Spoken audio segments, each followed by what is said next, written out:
সরকার যে আমাদের চমৎকারী ভাতা দিচ্ছে এবং এই ভাতাটা কে পাবে, কারা পাবে এবং কি কি কাজ করলে পাবে, পুরোটা এই ভিডিওর মধ্যে আলোচনা করব। আর যারা আমাকে ফোন করছো তাদেরকে বলবো যে ভিডিওটা তোমাদের জন্য বানাচ্ছি, তোমরা ভিডিওটা দেখো এবং ভিডিওটা শেয়ার করো। বিশেষ করে আমার গ্রামের মানুষের কথা বলছি, কারণ আমাদের গ্রামের মানুষ নেতাকে ভালোবাসলেও গোপনে কিন্তু আমাকে সাপোর্ট করে এবং আমাকে ফোন করে কোনো কাজ করলে।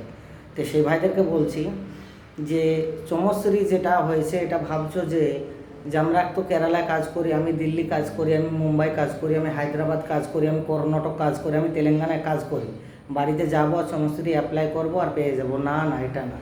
সরকার অতটা মাথা, সরকার হলে মাথাটা এমনি এমনি হয় না। সরকার হতে হলে বড়, অনেক বড় মাথা লাগে। তোমরা মানে প্রচার করে দিলো আর বাড়িতে গিয়ে ঢপ করে অ্যাপ্লাই করলে আর কপ করে পেয়ে যাবে, কোনো দিন না। কিছু কিছু এর মানে সিস্টেম আছে। সিস্টেমটা তোমাকে বলি যে তোমরা যে যে রাজ্যে কাজ করো না কেন, যারা কাজ হারিয়ে রাজ্যে ফিরেছে এবং যারা কাজ ছেড়ে রাজ্যে ফিরতে চাইছে, এই ভাতাটা শুধুমাত্র তাদের জন্য। এবং আপনি যে কেরালায় কাজ করেন, আপনি যে দিল্লিতে কাজ করেন, আপনি মুম্বাই, গুজরাট, চেন্নাই, হায়দ্রাবাদ, যেখানে ইচ্ছে সেখানে কাজ করেন, আই ডোন্ট মাইন্ড। বাট আপনি যে বিতাড়িত হয়ে রাজ্যে ফিরেছেন, তার জন্য আপনাকে 1 বছর বাড়িতে বসে থেকে আপনাকে প্রমাণ দিতে হবে যে আমি কাজ হারা, আমি একজন লেবার শ্রমিক মানুষ, আমি কাজ হারিয়ে ফেলেছি, আমার কোনো কাজ নেই। সরকার যাতে আমি ভাতাটা পাই, 5,000 টাকার ভাতাটা আমাকে দেওয়ার ব্যবস্থা করে দেন। কিন্তু এখন অনেক সংসারগুলো মাসিক 30,000 টাকা কাজ করে তাদের সংসার টিকছে না, তাদের বাপ মার সঙ্গে ভালো সম্পর্ক থাকছে না, ভাই ভাইয়ের সঙ্গে পাঁচির টপকে পাঁচির হয়ে যাচ্ছে, ব্যারিকেড হয়ে যাচ্ছে। সেইখানে আপনি আপনার বোর লিপস্টিক, ঠোঁটপালিশ, মেকআপ কিনতে যার 3 থেকে 3,500 টাকা পার ডে খরচ হয়, কারণ আপনার কেরালা ইনকাম 30,000 টাকা। আপনার ছেলেকে সরকারি হসপিটাল বাদ দিয়ে সরকারি স্কুল বাদ দিয়ে প্রাইভেট স্কুলে পড়াচ্ছেন, তাতে একটা খরচ আছে। মেয়েকে প্রাইভেট স্কুলে পড়াচ্ছেন, তাতে একটা খরচ আছে। এবং ডবল টিউশনে রাখছেন, পার্সোনালি টিউশনে রাখছেন, কারণ আপনার ভালো ইনকাম ছিল বাইরে, সেই সোর্সে আপনি আর ওয়াইফ কিন্তু সেভাবে তাদের ছেলে মেয়েকে মানুষ করার চিন্তাভাবনা করে পড়াশোনার খরচাটা বাড়িয়েছে।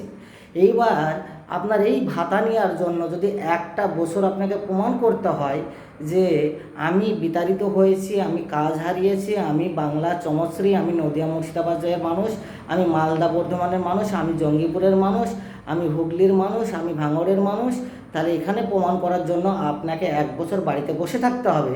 আর এই বসে থাকার কারণে কিন্তু আপনার সংসারটা টপকিয়ে ফটকিয়ে ব্যারিকেড পড়ে চলে যাবে অন্য জায়গায়। কিন্তু কথার মধ্যে কিছু কমিটিয়ান কথা থাকলেও কথাগুলো কিন্তু গুরুত্বপূর্ণ আলোচনা, সবাই শুনবেন। আমি প্রথম ভিডিও বানিয়েছিলাম যে এই ভাতা আমাদের জন্য নয়, 22 লক্ষ মানুষের জন্য, 22 লক্ষ চামচাদের জন্য। শ্রমিকরা কিছু হয়তো পাবে, যারা নেতাদের পিছনে সারাদিন ছুটাছুটি করে, যেমন বলে না লুঙ্গির মতো দেখতে, নাম তার গামছা, নেতা নেতা ভাব, নাম তার চামচা। তো এই যে চামচারা সারাদিন দোকানে বসে লাল চা খেয়ে, সাদা সিগারেট খেয়ে নেতাদের গুণগান গাইতে গাইতে গাইতে গাইতে নিজের বোর কাছে যাওয়ার কথাটাও ভুলে যায়। তারা যে এতদিন ধরে একটা পরিশ্রম করছে আজ 13-14 বছর ধরে, তারা যাতে একটা মাসিক ভাতা পায় এই সমশ্রীর নামে, এটাই হচ্ছে সরকারের একটা কল্পনা। লাস্টে আপনারা ভোটটা দিবেন আর ললিপপটা চুষবেন আর বাড়ি যাবেন, চুষবেন আর বাড়ি যাবেন, চুষবেন আর বাড়ি যাবেন। কথাটা খারাপ লাগলেও মিলিয়ে নেবেন। এরকম ভোট আসার আগেও অনেক বড় বড় কথা বলে, এটা সব রাজ্যে হয়। আমাদের কেন্দ্র সরকার অমিত শাহ বলেছিল 15 লাখ টাকা করে দিবে। যখন মিডিয়া প্রশ্ন করে তখন বলে ওটা জুমলা, हम भी जानते हैं, जनता भी जानता है, और जिसको बोलता है वो भी जानता है, लेकिन जानने का बस विश्वास क्यों करता है, ये जुमला है। तो हमारा सरकार जो बात कहता है हर श्रमिक को 5,000 रुपया करके दिएगा, वो एक जुमला है। कुछ लोग मिलेगा, ये जुमला भी नहीं, ये जुमला भी है। कुछ लोगों को मिलेगा ये पैसा। जो नेता का चमचागिरी करता है ना, उसका आत्मीय स्वजन सब घर में रहता है। আমরা তো 1 বছর বসে থাকতে পারবো না কাজ ছেড়ে, কিন্তু उन लोग तो हर टाइम घर में रहता है और नेता की चमचागिरी करते हैं। अगर इन लोगों को भाता मिल गया तो ये लोग साबित कर सकता है हम केरल में काम करने के लिए गया था, दिल्ली में गया था, गुजरात में गया था, काम नहीं मिला, मैं वहाँ से लटक पटक के मैं रिटर्न आया, वहाँ पर बहुत मुश्किल है बंगाली को, इसीलिए हम वापस आया। ইয়া পার হামারা কাম দো, এ লোক 1 বছর ওয়েট করতে পারবে। আমি তাদের বলি, ভাঙ্গাপাড়ার আমার কিছু মামুর ছেলেদেরকে, মামুর ছেলে ভাতা পাবে, তোমরা পাবে, কিন্তু 1 বছর বাড়িতে বসে থেকে তোমাকে প্রমাণ করতে হবে। আর যদি চামচাগিরি করতে পারো তাহলে নিশ্চয়ই ইনশাল্লাহ পেয়ে যাবে। আশা করি বুঝাতে পেরেছি। ভিডিওটা শেয়ার করো, আর দ্বিতীয়বার আমাকে ফোন করার জরুরত নেই। আর কে কি বললো না বললো, आई डोंट माइंड। जो बात बोलता है सही बोलता है, गलत नहीं बोलता है। हम जो पहले बोला था वो एक बार होगा ही।